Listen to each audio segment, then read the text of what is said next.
নমস্কার বন্ধুরা, সাদে আহ্লাদে একসাথে আরেকটি নতুন ব্লগে তোমাদের অনেক স্বাগত। বাচ্চাদেরকে আজকে পরোটা আর এই মিক্সড ভেজ টিফিনে বানিয়ে দিয়েছিলাম। আমরাও এগুলোই দিয়েই ব্রেকফাস্ট করলাম।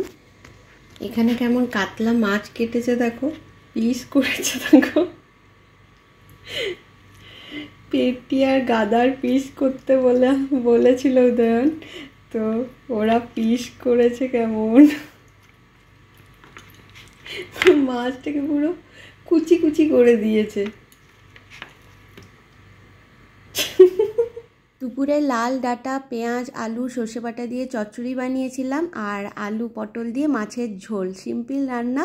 এখানে দেখো অনেকগুলো নারকেল ছাড়িয়ে দিয়েছে উদয়ন, এগুলো দিয়ে আজকে বানাবো নারকেলের সিঙ্গারা।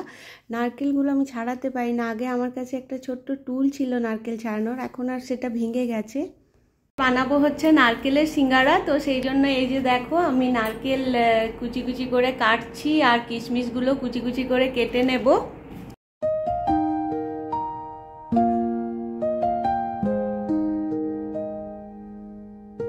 নারকেলগুলো কুচি কুচি করে কেটে মিক্সিতে একবার ঘুরিয়ে দেব। আমার সেই কুড়ে কুড়ে করার মতো মানে কুড়নি নেই, লাগে যে মিক্সিতে হালকা একবার ঘুরিয়ে দেব, গুঁড়ো হয়ে যাবে। তো এইটাই বানাবো। আর তার সাথে বাবু বলছে আলু সমোসাও বানাতে, মানে আলুর সিঙ্গারা, তো সেটাও করব। ওইদিকে প্রেসারে আলু সেদ্ধ করতে দিয়েছি।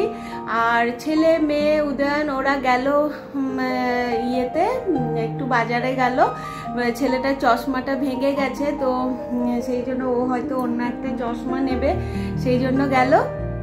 আর আমি বাড়িতেই আছি, কারণ এটা বানাতে গেলে প্রিপারেশন আছে, আর ময়দাটাও মাখতে হবে, তারপর সমস্ত কিছু রেডি করে রাখি। ওরা এলে গরম গরম ভেজে পরে দেব। আর আজকে এটাই আমাদের ডিনার হয়ে যাবে, সঙ্গে মুড়িও আনতে বলেছি। এই দেখো হয়েছে না নারকেলটা কোড়ানো ভালো মতো। আর সরু সরু করে পেঁয়াজ কেটে নিয়েছি, কাঁচা লঙ্কা, কিশমিশ কুচি আর বাদাম। কিশমিশ তোমরা চাইলে আরেকটু বেশিও দিতে পারো, আমি একটু কমই দিয়েছি। আর এখানে আলুর মশলা বানাবো, সেই জন্য আলু সেদ্ধ করে তাতে বিট নুন নিয়েছি। আর এখানে আছে চাট মশলা, ভাজা মশলা, হলুদ আর শুকনো লঙ্কা। আর এখানে আদা কুচি, কাঁচা লঙ্কা কুচি, একটু মটরও দেবো আলুর মশলাটাতে, আর তার জন্য পেঁয়াজও কেটে নিয়েছি। তো এগুলো দিয়ে মশলাগুলো বানিয়ে নেব। এখানে ময়দা নিয়ে নিয়েছি, যে ময়দাতে ময়ান দেব ঘি, কালো জিরে আর এটা নুন, বিট নুন। তো চলো এটা দিয়ে ময়দাটা একটু শক্ত শক্ত করে মেখে নেব। ময়দাটা একটু শক্ত শক্ত করে মেখে একটু সাদা তেল মাখিয়ে কিছুক্ষণ জন্য ঢাকা দিয়ে রেখে দেবো। আর এই যে এইগুলো নারকেলের মশলাটা বানানো খুব সোজা, সমস্ত রেডি আছে, ওগুলো মিক্স করে নিলেই হয়ে যাবে। আর এখানে আলুর মশলাটাও রেডি করে নিয়েছি, ঠান্ডা হতে দিয়েছি।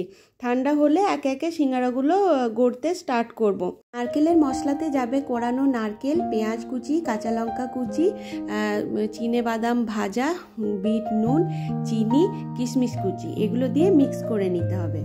এরপর ময়দার লেচি কেটে রুটি বানিয়ে নেব। তারপর ছুরি দিয়ে মাছটা কেটে নেব। খুব পাতলা বেলবো না, কারণ ভেতরে পুর দিতে হবে, তো সেটা যাতে পুরটা হোল্ড করতে পারে সেই রকমের থিকনেসটা রাখতে হবে। এই যে দেখো, এরপর তোমার ছুরি দিয়ে মাঝে কেটে নিলাম আর একটু জল লাগিয়ে লাগিয়ে কোণ বানিয়ে নেব। তারপর কোণের ভেতরে পুর ঢুকিয়ে মুখটা খুব ভালো করে মুড়ে দিতে হবে, যাতে ভাজার সময় মশলাটা বেরিয়ে না যায়। তো এটা একটু কেয়ারফুলি করতে হবে। তো ওটা করে নিলেই সিঙ্গারা রেডি হয়ে যাবে, বানানো রেডি হবে। আলুর মশলার জন্য আমি কড়াইয়ে সর্ষের তেলে প্রথমে গোটা জিরে আর কাঁচা লঙ্কা কুচি দিয়েছিলাম, কিছু শুকনো লঙ্কাও দিয়েছিলাম। তারপর পেঁয়াজ কুচি, আদা কুচি, রসুন কুচি, এগুলো দিয়ে মশলাটা কষিয়ে নিয়েছিলাম। আর সাথে গুঁড়ো মশলার মধ্যে যেগুলো ভাজা জিরে গুঁড়ো, একটু চাট মশলা, বিট নুন, এইগুলো দিয়েছিলাম। হলুদ, যেগুলো রেগুলার মশলা হয়, শুকনো লঙ্কার গুঁড়ো, এগুলো দিয়ে মিক্স করে, আর গ্রিন মটর দিয়েছিলাম, আর তাতে সেদ্ধ করা আলুটা দিয়েছিলাম, নিয়ে খুব ভালো করে ভেজে নিয়েছিলাম। তারপর শেষে ধনেপাতা কুচি, ভাজা চিনে বাদাম আর কিশমিশ কুচি, এগুলো আলুর মশলাটাতে মাখিয়ে নিয়েছিলাম, যাতে স্বাদটা আরও ভালো হয়।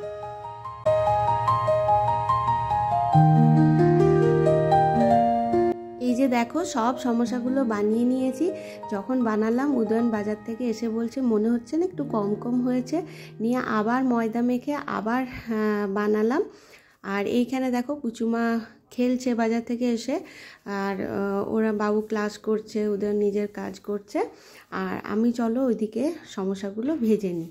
সিঙ্গাড়া ভাজার তেলটা কিন্তু খুব গরম করলে চলবে না, তাহলে সিঙ্গাড়াগুলো মুচমুচে হবে না আর ভালো করে ভাজাও যাবে না। তো তেলটা যখন উষ্ণ গরম হবে তখনই একে একে সিঙ্গাড়াগুলো দিয়ে দিতে হবে, আর কম আঁচে আস্তে আস্তে লাল লাল করে ভেজে নিতে হবে, তাহলে বেশ মুচমুচে হয়। আর এখানে দেখো আমার সমস্ত সমোসা রেডি হয়ে গেছে। তো কেউ আর সমোসার সাথে মুড়ি নিতে চাইলো না, সবাই 4-5টা করে সমোসাই খেয়ে নিল সস নিয়ে। আর এটাই আমাদের ডিনারও হয়ে গেল। Thank you. ও হাই বাবু, একটু পেঁয়াজ কাটুন। পেঁয়াজ সিঙ্গাড়াগুলোর ওপরে একটু হালকা হাতে চাট মশলা ছড়িয়ে দিলাম, তাতে স্বাদটা আরেকটু বেড়ে যায়। আর সিঙ্গাড়াগুলো খেতেও খুব ভালো হয়েছিল, সবার খুব পছন্দ হয়েছে। কইসাবো না।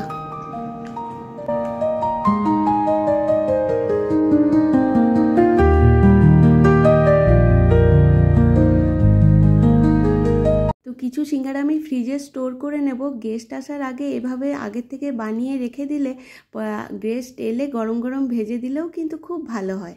তাহলে বন্ধুরা, ব্লগটি আজ এখানেই শেষ করলাম। যদি তোমাদের ভালো লাগে অবশ্যই লাইক, শেয়ার, সাবস্ক্রাইব করো আর সঙ্গে থাকো। বাই।